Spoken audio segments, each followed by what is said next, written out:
राधा का परिवार middle class है। परिवार में माँ पिता हैं। राधा के जीवन में तब जिम्मेदारियां बढ़ जाती हैं जब एक दिन अचानक उसके पिताजी को पैरालिसिस आ जाता है। राधा पर अब उसके छोटे भाई और एक छोटी बहन के साथ पिता के इलाज और घर चलाने का बोझ आ गया है।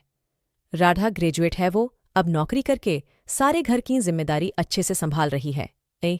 उसे अब अपनी फैमिली के अलावा कुछ नहीं दिखाई दे रहा है। पिता और माँ को राधा पर गर्व है।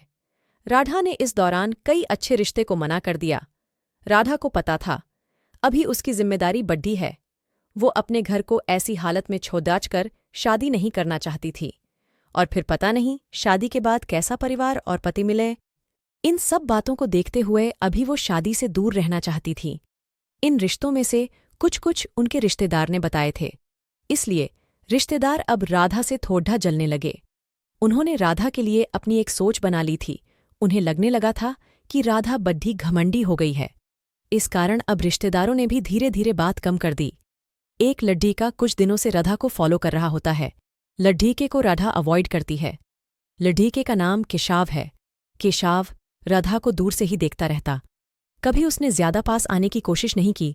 राधा को पता था कि वो उसे फॉलो कर रहा है, लेकिन कुछ ही दिन में केशव के बर्ताव से वो समझ गई थी कि वो किस तरह का है। जब राधा कभी उसके पास से भी गुजरती तो वो दूर होने लगता था, घबरा जाता था। राधा को मन ही मन उसकी यह बातें अच्छी लगने लगीं। उसके दिल के किसी कोने में प्यार ने दस्तक देना शुरू कर दिया था। लेकिन एक दिन अचानक केशव का रिश्ता लेकर उसकी माँ उनके घर आती है। राधा को पता नहीं था कि ऐसा कुछ होने वाला है। केशव की तस्वीर लेकर उनके घर आई थी। केशव अच्छी पैसे वाली फैमिली से था, एकलौता लड्ढका था। राधा के घरवाले इस रिश्ते से काफी खुश थे। केशव की मम्मी ने यह बताया था कि उनका लड्ढका राधा को बहुत पसंद करता है। राधा को इस बात का पता चला तो उसे समझ नहीं आया कि वो कैसे रिएक्ट करें। वो उसके मन में आया कि पहले वो केशव से कुछ बात करना चाहती है। अगले दिन जब वो ऑफिस गई तब उसने सोचा था कि वो केशव से बात करेंगी। केशव उसे दिखाई दिया। हमेशा की तरह वो आज भी थोड़ा दूर ही खड़ा रहा था। राधा के पैर जैसे जम गए हों। उसने बहुत कोशिश की लेकिन वो आगे नहीं गई।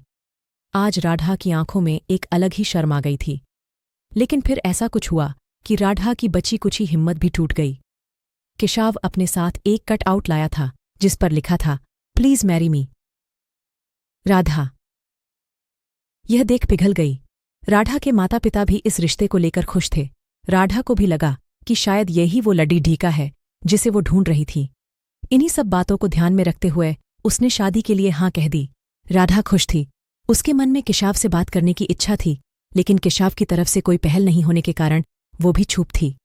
राधा को केशव और उसके बीच की ये खामोशी पसंद थी। शादी के लिए दोनों घरवाले जल्दी में थे, इस कारण शादी जल्दी में की गई। शादी पक्की होने के बाद ना तो केशव उसे दिखाई दिया, ना ही उसकी तरफ से कोई फोन आया। केशव शादी के दिन ही उसे कई दिनों बाद उसे दिखाई दिया है। काफी दिनों बाद राधा ने केशव को देखा था। राधा के चेहरे पर एक अलग ही चमक थी। वहीं दूसरी ओर केशव बहुत नर्वस लग रहा था। केशव की शादी उसकी मनपसंद लड्ढकी से होने जा रही थी। उससे होने जा रही थी जिससे वो प्यार करता है। फिर भी उसके चेहरे पर खुशी नहीं है। राधा को भी यह बात अजीब लगती है। उसको अंदेशा हो जाता है कि कुछ बात है, लेकिन अब बात सारी केशव से बात करने पर ही पता चलती। राधा और केशव की शादी हो गई। अब घड़ी आ गई जब राधा केशव से पहली बार बात करने वाली थी। सुहागरात की सेज पर वो बैठी है और बाहर से कई लोगों की आवाज आ रही है। तभी वो बैठी बैठी सोचती है कि वो उन्हें आवाज से कैसे पहचानेगी, क्योंकि अभी तक उसने उनकी आवाज सुनी ही नहीं। फिर केशव कमरे में आता है। चेहरे का रंग पूरा उड्डा हुआ रहता है। राधा एक नज़र चुपके से उठाकर उसे देखती है। वो भी बिस्तर के एक कोने पर बैठ जाता है। काफी देर हो जाती है। राधा को अजीब लगता है क्योंकि केशव ना कुछ बोलता है और ना ही उसके पास आता है। राधा को लगता है कि उसे उनके बीच की इस खामोशी को तोड़ना होगा। फिर राधा ही फैल करती है और कहती है, सुनिए, आप इतने नर्वस मत होइए, मुझे आप पसंद है। केशव उसकी और मुद्दता है। उसके चेहरे को देखकर राधा को थोड़ी चिंता होती है, क्योंकि चेहरे पर एक अजीब सा डर था। राधा उसको पूछती है, क्या हुआ, आप खुश तो है ना? केशव केवल गर्दन हिलाता है। राधा बोलती है, मुझे आपसे बहुत बातें करनी थी, लेकिन आपने पहल ही नहीं की। चलिए अब करते हैं। केशव अभी भी चुप रहता है। राधा फिर बोलती है, आप कुछ बोल क्यों नहीं रहे? केशव की आंखों में अब आंसू आ जाते हैं। सुहाग रात पर अगर पति की आंखों में आंसू दिखे तो आप सोच लें लड़की की क्या हालत होगी। राधा घबरा जाती है। क्या हुआ मुझे बताइए तो। अब राधा को केशव का वो सच पता चलाता है जिसकी वजह से केशव घबराया हुआ है। केशव अब साइन भाषा में बताता है कि वो बोल नहीं सकता। राधा को धक्का लगता है, जैसे कि बहुत जोर से किसी ने धक्का मारा हो। वो चुप हो जाती है और केशव से दूर हो जाती है। पहली रात ही उसे पता चल जाता है कि उसके परिवार वालों के साथ धोखा हुआ है और खुद केशव ने भी उसे यह नहीं बताया। वो बिस्तर पर बैठी बस यही सोच रही है कि अब क्या करूं। उसे कुछ समझ नहीं आ रहा। केशव अपनी आंखों में आंसू लिए राधा को हाथ लगाता है। राधा उसके हाथ को जोर से हटा देती है, कहती है, मुझे छूने की कोशिश भी मत करना। वो उसी समय अपने घर जाना चाहती है, लेकिन रात होने की वजह से उसके पैर रुक गए। राधा बाथरूम का दरवाज़ा खोल के बाथरूम में खुद को बंद कर लेती है। केशव बाहर बिस्तर पर ही बैठा चिंता में डूबा है। सारी रात ऐसे ही निकल जाती है। उस बंद बाथरूम में राधा के मन में कई ख्याल आ रहे थे। आखिरकार उसने एक फैसला किया। उसने अपने घर वापस लौटने का फैसला किया। उसके परिवार को भी इस बात का पता नहीं होता। परिवार वाले भी यह सुनकर शौक रह जाते हैं और अपने आप को कोसते हैं कि उन्होंने जल्दी कर दी, पहले पता लगवाना था। राधा ने फैसला लिया कि अब वो कोर्ट में बात ले जाएगी। शादी के एक दिन बाद ही बात तलाक तक पहुंच जाती है। उसने फैसला किया कि झूठ से बनाया यह रिश्ता वो नहीं चाहती। केशव की माँ राधा के घर आती है। राधा की माँ उन्हें भला बुरा कहती है। राधा उन्हें रोकती है। वो पूछती है, आपको जरूरी नहीं लगा इतनी बड़ी बात हमें बताना?